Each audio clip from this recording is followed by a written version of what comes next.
person, and he gives that figure of the body, you have different parts. The eye can't say to the toe, I don't need you. And the toe can't say to the eye, since I'm not an eye, I'm not a part of this whole thing. It just makes no sense at all. When I was in high school, a friend of mine got his toe chopped off. And I was thinking, well, that's not that big a deal, except for the fact he couldn't run anymore. He had no balance on his foot anymore. And I thought, I didn't know the big toe was that important. And in the church, some people are big toes, and some people are eyes, and some people are this, and some people are that. And the point that Paul makes in chapter 12 is that's the way that God arranged the body. So in chapter 13, he's going to list a whole lot of things, which is what y'all are studying, about the way this manifests itself.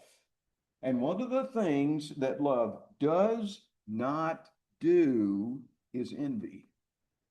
Now, you might have the word jealousy. It depends on which translation you've got. For this sermon, I did some research, and it just kind of depends on which version you happen to be reading. I looked up 34 translations, which is really easy to do on the internet. I didn't have to get a Bible out each time. So I looked up 34 translations, and 24 of them say envy. There's a difference between envy and jealousy, right? Jealousy is for what you've got. You're jealous for what you've got. God is jealous for us with a godly jealousy. He's jealous for us because we are his. Envy, on the other hand, is when somebody's got something and you don't want them to have it. You want it. Envy is when somebody has an accomplishment or a circumstance or this or that in their life and you don't like it. It is very much akin to the thou shalt not covet in the Ten Commandments. You shall not covet your neighbor's farm, and you shall not covet your neighbor's wife, and you shall not covet your neighbor's ox, because he's got it and you want it. And that's really one of the problems with envy in that. And you see how that fits really well in the sense of the text. These people who had the gifts, the people who didn't have them were envious. They wanted one. They weren't going to get one. And they weren't going to get one because God's the one who decided who's going to get the gifts and who's not going to get the gift. And what they needed to do was think holistically, in that we've already said they were for everybody, not just the one person. And then the second thing that we're looking at this evening, as we read verse 4, love is patient, love is kind, love is not envious, love doesn't brag. Okay, well, that's chapter 12 too. Because in chapter 12, he talks about certain body parts, and the eye can't look in the foot and say, well, I don't need you. And that was the people with the gift looking at the people who didn't have the gift and saying, just move on. Just move out of the way because you're a minor part of this whole thing. So he talks about this. In fact, it is a major part of what he talks about in this whole thing. I read a quote that I liked. It's from Jonathan Swift, is the guy that wrote Gulliver's Travels. I read that like 300 years ago. And I remember parts of it, the guy on the beach and everything like that. But Swift said this: we have just enough religion to make us hate, but not enough to make us love one another. And that's what Satan does. He doesn't mind people having religion as long as he can make it a stunted growth religion. As long as he can just get it to go to a certain point, and then the love part gets left out. Matthew chapter 22, Jesus says, the greatest commandment, you shall love the Lord your God with all your heart and all your soul and all your mind. This is the greatest. And the second is like it. You shall love your neighbor as yourself. On these two commands hang the law and the prophets. So when Paul is doing what he's doing in chapter 13, he is laying that exact same kind of groundwork that Jesus laid way back in the passage that he mentions in Matthew chapter 22. So there's just all kinds of parallels with this. Are you old enough to remember the 60s? Oh, yeah. Yeah, that's exactly right. The phrase in the 60s was free love. And that's two lies for the price of one. It wasn't free and it wasn't love. It was neither. It was Satan pulling the wool over young people's eyes. And one of the things that's true about love is very disciplined. It doesn't live in the realm of emotion, although it has emotion. Some people think love is an emotion. No, love is a decision. Love is always a decision, and it's a decision to put other people before me in the right kind of way. If people are not disciplined in their life, then they are slaves to their feelings. And that's the world we live in. People's feelings are how they measure truth. It's how they live their life. It's just everything is about how they feel. And I heard this 35 years ago, probably longer. You can count on one thing to be true about feelings. You can count on it. They're going to change. They will change. As you get older, as you get in different circumstances, you get into this, you get into that, guarantee you feelings are going to change. And so your truth is going to change. But God doesn't let it be that way. That's why what he says here is just so marvelous as he's giving these guidelines about love in 1 Corinthians chapter 13. We talk about envy first here with this because it's the first thing that he mentions. It's the invisible vice. You know, some people have a vice in their life. It's the invisible vice. It's one that they rarely admit to anybody else, but it's one that they harbor in their heart. It's one that is a seething, unspoken anger at the good circumstances of somebody else that they don't think they deserve or that they wish they had. And in this Corinthian context, it's just really important to note that they're mad about God's choices, is really what they're mad about.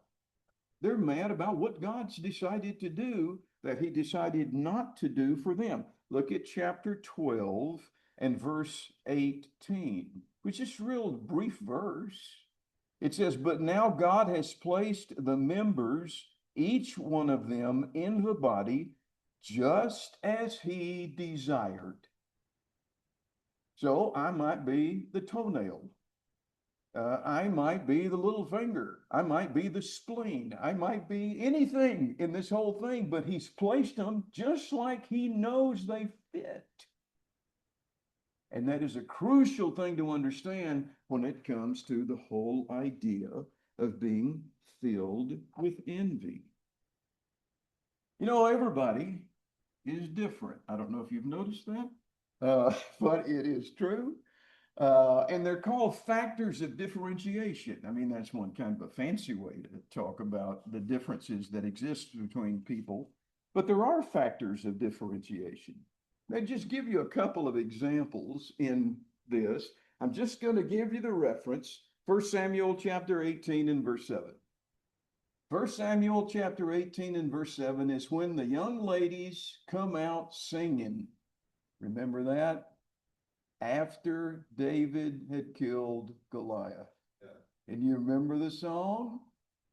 Saul has slain his thousands and David his 10,000s.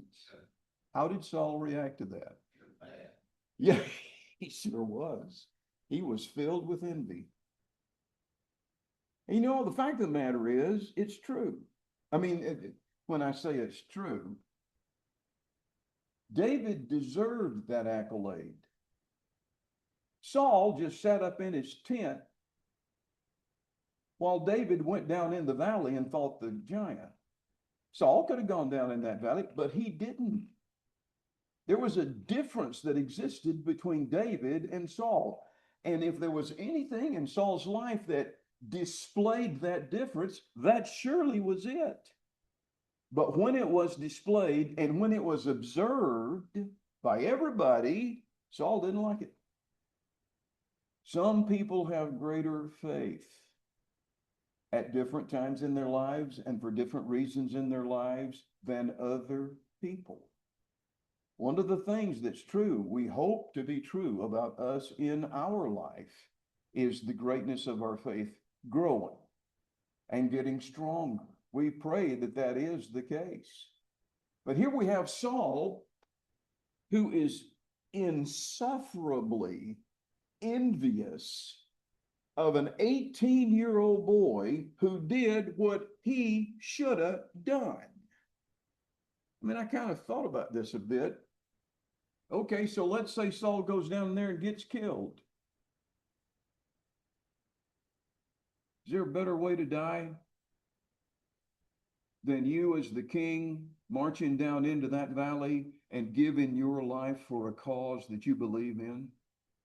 They would have sung about Saul. We'd be singing about him now. But he didn't do that. And let me just say this hopefully clearly. That's okay. Nobody else did either. Everybody had a weakness of faith at that time, and God understood it. David was the one that was the champion that stepped forward. And so when they sang that song, they weren't trying to do anything wrong by Saul or overly by David. They're just talking about the truth. And I'll tell you what, the truth makes people envious a lot. It really does. So that's faith is people are envious of other people's faith. That's kind of like there's differences between people's faith. That's number one. Work ethic. A good friend of mine, Ed Harrell. You know Ed? Okay. Some of you don't, some of you do. That's fine. He's dead, died a few years back. He was a highly accomplished individual. I mean, very highly accomplished in the scholastic circles. Well, he had some of his co-workers at work, and they're saying, okay, tomorrow it's 7:00. We're going to go eat breakfast together, and then we'll come in and get to work. And he was kind of, he's kind of demurring and saying, well, I don't think I'm going to go, and this and that. And they just kept after him. So finally, he had to tell them, I come to work at 4 a.m. They got there at 8. He got there at 4. And he didn't want to tell them that, but he wound up having to. Some people work harder than other people. And so there's a difference that exists in people's lives. Some people have talents. Do you know who Carol Kay is? Probably not. Carol Kay is a sessions musician from the 50s and the 60s, a woman that played bass guitar. She was so good that she played for Frank Sinatra, Simon and Garfunkel, Stevie Wonder, Barbra Streisand, the Supremes, the Temptations, the Four Tops, the Monkees. She played Wichita lineman for Glenn Campbell and in the Beach Boys' Good Vibrations, and she does the background bass for the Mission Impossible theme that everybody's heard. You talk about talent, God-given talent. Some people have different talents. Some people have different faith. Some people have different work ethic. Some people have different talents. and this is my point, and this is a quote, you have more than most people when you have a thankful heart of what God's given you. I can't play the guitar, I wouldn't know which end to grab. But I try to be thankful for what God has given me, and He has given me a tremendous amount. So there's no reason for me to be filled with envy about somebody who's got a better work ethic, or somebody who's got a better talent, or somebody who's got greater faith. There's no reason for that. But Satan wants me to be envious very much. He is after that. So one more little thing here about envy, and it's all about the sin of comparison. Everybody's got a yardstick out, looking at everybody else, and they're just measuring everybody, and they're comparing themselves to them. You know, I listened to a presentation just this past week, had to do with this. The suicide rate among pre-adolescent and adolescent girls has skyrocketed in the last number of years. And you know why it is? I've got it in my hand right now. The phone has produced, and the young adolescent girls are so body image conscious about their own self-worth and about their own self-sense of security. And what the phone has done has projected all of these perfect images into their life, and they don't feel like they measure up, and they don't feel like they're worth anything, and they can get to the point of self-harm, cutting themselves, and then killing themselves. And I'm not saying, I hope you understand, I'm not saying the wrong thing about this. They are envious about what they don't have. They're envious about how they don't look. And they are bombarded with it all the time, every day. And there's what it is comparison. And Satan is having a field day with this whole thing. Now, I know you can throw it away. I wanted to throw this thing away so many times because I hate it. But it's just, it's the world we live in, and it so much revolves around envy. You know, you can't view one element of somebody's life on a screen on this and decide their life is wonderful. That's just not true. It's a lie. Robin Williams was a pretty well-known comedian, and he killed himself. Who would have thought that his life was so bad that he just killed himself because of how bad his life was? But it was bad. Everybody has demons. Everybody has pain. Everybody does. I do, and you do too. And so to try to put some image in front of you or me or anybody and act like, oh, this is just the way it ought to be, absolutely not. That's a lie. And it is a lie from Satan. Had some neighbors right around, we lived in a cul-de-sac, 2 houses over. And man, they always had a new car. We had a 49 Dodge in the early 60s. Now, that sounds pretty classic right now, but it wasn't back then. My grandmother died. Now we had two 49 Dodges. They had a brand new 64 Impala. I mean, every single, they just always had new cars and nice clothes and this, that, and the other. And I go to college in 1970, and my mom calls me and she says, David, Mr. Orton had a heart attack and he nearly died. He was working 2 or 3 jobs to have those nice cars. And it was an awful price to pay. for that. It's just all kinds of things. Woke culture is founded on envy. It's just a fact.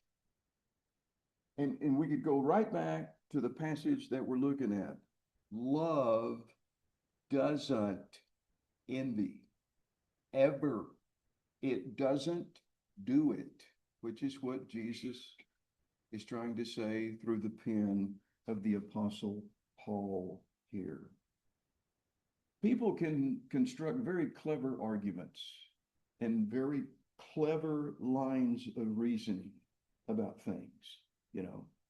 But I want you to remember one thing. Smart doesn't equal wise. It just doesn't equal it. People are very smart and they're very clever, but they are not wise. And they can get all kinds of people believing all kinds of things that produce all kinds of envy in people's hearts. And it may sound reasonable, but it's a lie. And I can prove it because Jesus says in verse 4, love doesn't envy ever. So, okay. Envy is the thing that caused Cain to murder Abel, Genesis chapter 4. Envy is the thing that caused Joseph's brothers to sell him into slavery in Genesis chapter 37. And envy is the reason that Jesus was put on the cross, Matthew chapter 27. It's just not worth it. It's not worth it because we'll lose our souls because of it. Okay, let's move to Boast in this uplifting and wonderful sermon. Boast is the second thing that he mentions there. I have a sermon on 2 Corinthians 10, 11, and 12. It is the most challenging sermon I have in all of my sermons, and I like to preach it because it's a challenge, but I like to preach it because it makes a huge point. In 2 Corinthians 10, 11, and 12, the Apostle Paul uses the word boast or boasting 23 times. 23 times. I never knew that until I started counting it up when I was going to do the sermon. 23 times. Now, a repetition is a form of emphasis. There's no way to escape what Paul is talking about in those 3 chapters, and it is centered around boastful boasting. In fact, if you turn to 2 Corinthians chapter 10, and this is a pretty well-known part of this whole thing, and it's in verse 12. He says, we are not bold to class or compare ourselves with some of those who commend themselves. But when they measure themselves by themselves and compare themselves with themselves, they are without understanding. You see what's going on there is the false teachers who were worming their way into the Corinthian church were boasting. They were comparing themselves among themselves and measuring themselves by themselves. And Paul says that's not the way to do it, not even at all. So I just say that when it comes to the whole idea of boasting, that those 3 chapters are some of the most intense chapters in the Bible that have to do with the foolishness of boasting. He uses the word boast 23 times, and he uses the word foolish or fool 8 times. And what he does is he puts those 2 together and he talks about foolish boasting. Well, that's exactly what he did in chapter 13 here that we're looking at with this. Sermon on the Mount, Matthew chapter 6, verse 1. Take care that you do not your deeds before men to be seen by them, else you have no reward with your Father in heaven.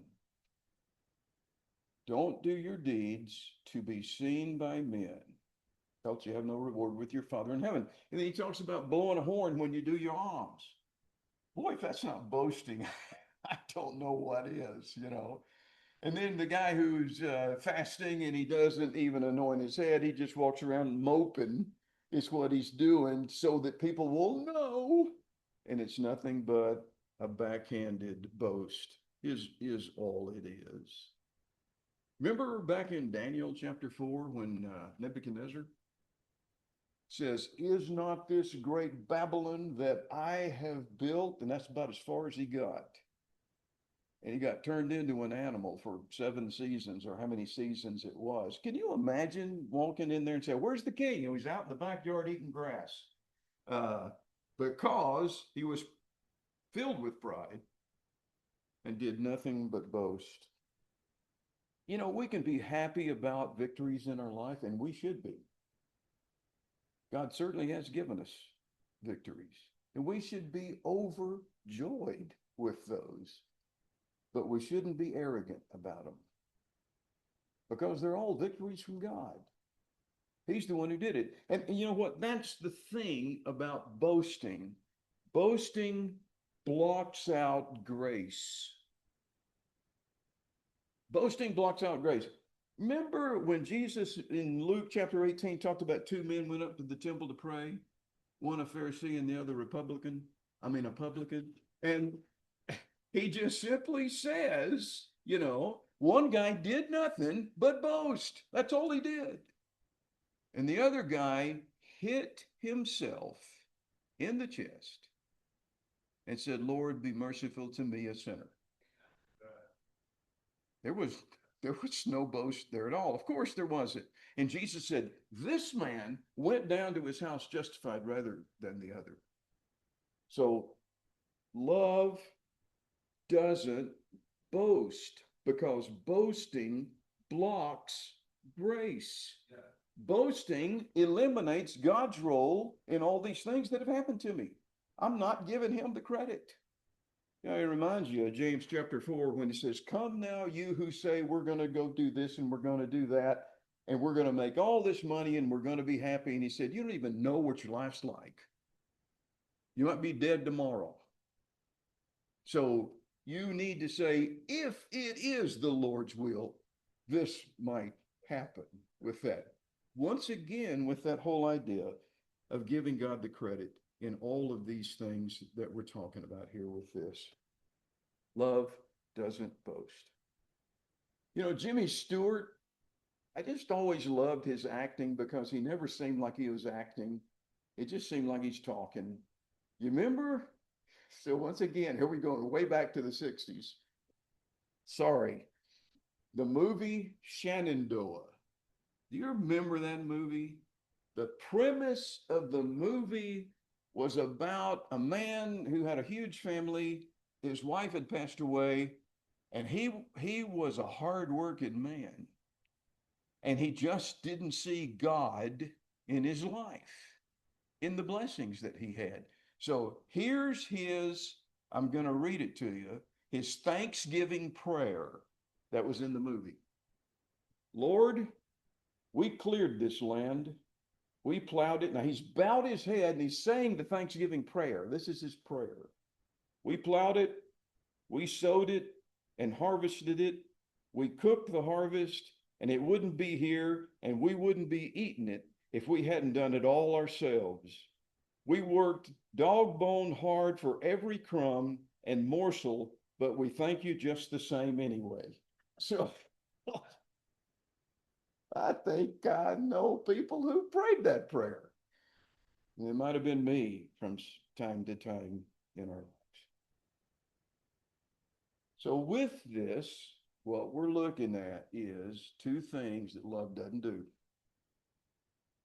It just doesn't do it. It doesn't ever do it, because it's a complete offense to God. It is absolute lovelessness. I read this just like 2 weeks ago, maybe a week ago. I don't know. Faith, we all have faith. Faith establishes certainties. Absolute certainties. Faith establishes certainties. You cannot make certainties accommodate new circumstances.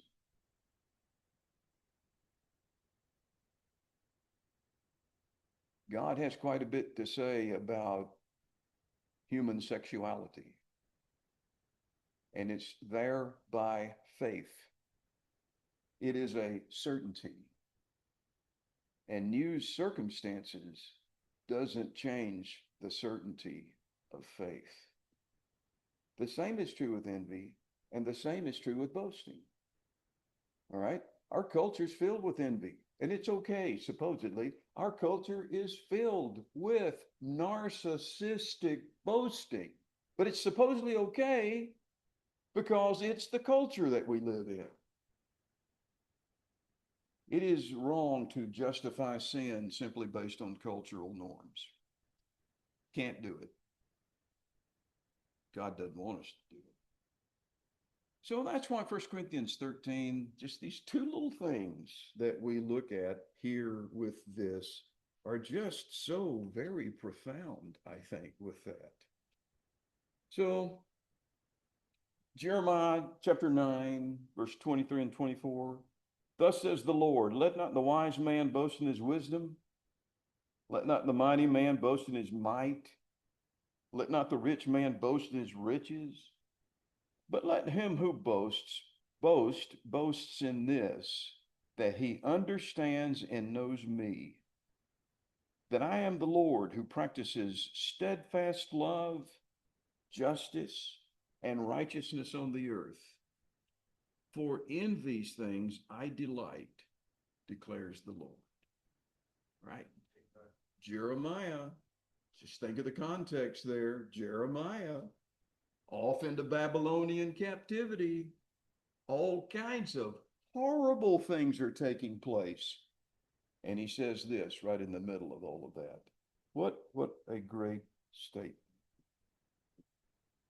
You know, first time Jesus ever talks about his own personal character in the Bible is Matthew chapter 11, when he says, come unto me, all you who labor and are heavy laden, and I'll give you rest.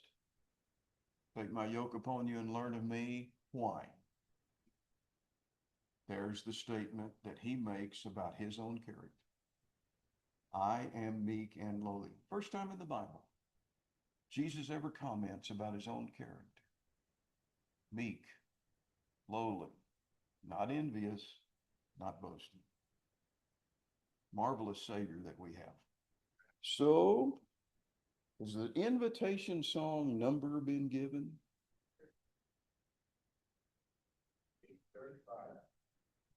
Okay. Oh, the old-timey way. We're going to sing that song as an expression of invitation for anybody who has a need here, whatever it might be. Let us know what that is while we stand and